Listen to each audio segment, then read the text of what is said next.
Day 53.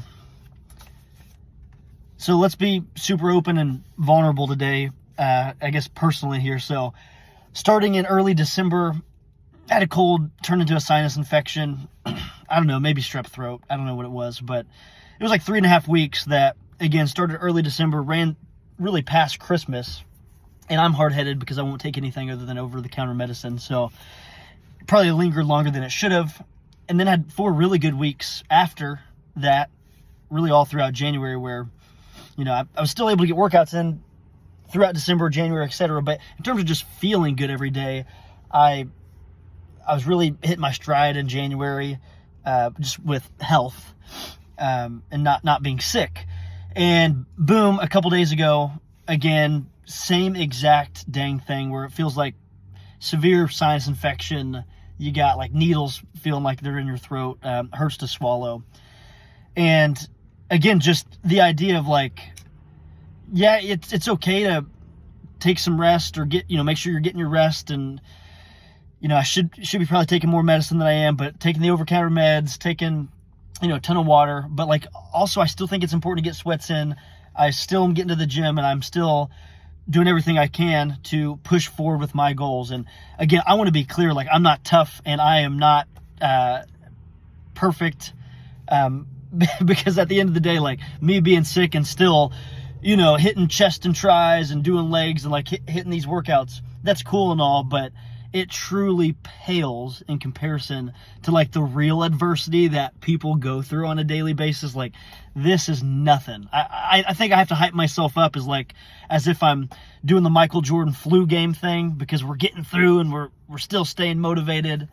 But I was thinking about it, like there are single mothers out there that are raising 5 children that are barely paying the bills, that literally wake up at 5 a.m., watch their kids for a couple hours, drop them off at the babysitter, go pull a 10-hour shift, come back, pick them up, make them dinner, get them all bathed. Like that's truly a grind. Like that's truly a grind. Or you got that dude that's in the military or working construction where they're lacing their boots up every single morning at 4 a.m., not coming home until the sun's down, getting a shower, eating dinner, and doing it all again tomorrow for 6 or 7 days a week. Like that's the grind.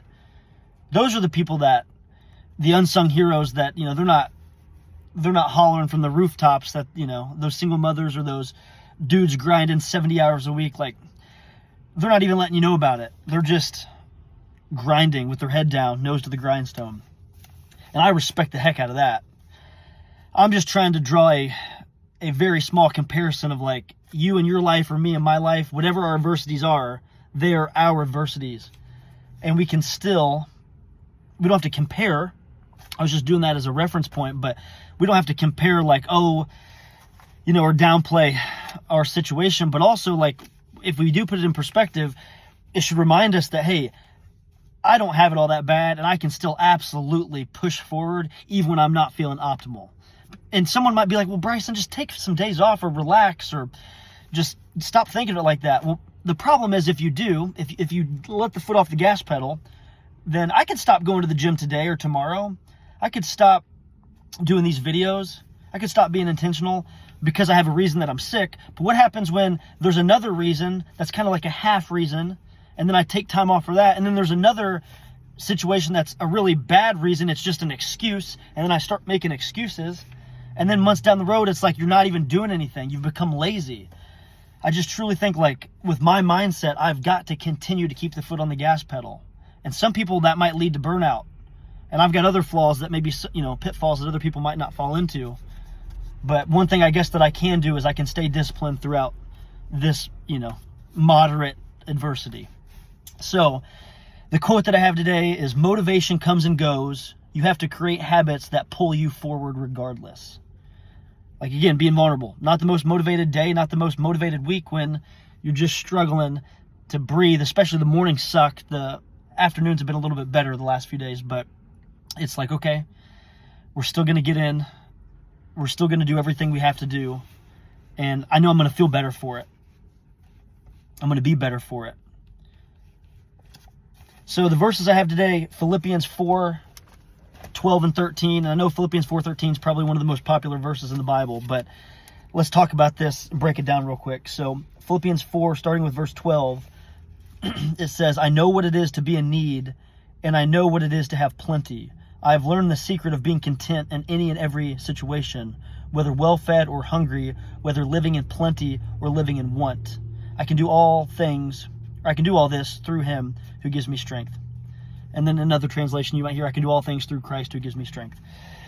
You're probably familiar with that.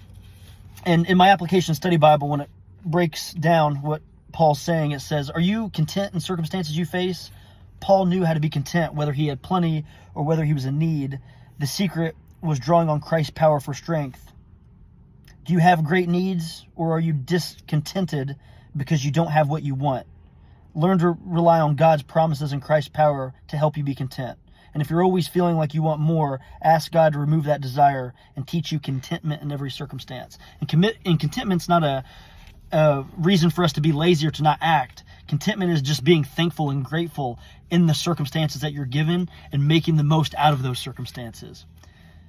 And again, this kind of motivational stuff that I'm talking about, being sick and fighting through, and then when I'm even reading Philippians here, like, truly, it's not even about my situation. Again, truly, I'm not tough. It pales in comparison to like the real life stuff that most humans are dealing with on a day-to-day basis. So when I was reading those verses, I'm more thinking of, like, again, the guys pulling 70-hour weeks, or the single moms that are, working around the clock, just always behind and fighting fires. Like, kudos to those people. And it's just encouragement to whatever you're going through. Like, everyone's problems are the most difficult for them because it's their problems. So as Paul's saying, like, if you're in a season where you've got plenty, still know that you have to rely on God, because it's through him that you have plenty. And in seasons where you are behind the 8 ball, struggling physically, mentally, financially, whatever the case is, continue to rely on God and still find a way to be content regardless of the external or worldly circumstances. So that's the motivation today. Whatever you got going on, be content, but also grind. Don't make excuses. Have the best rest of the week of all time. Day 53.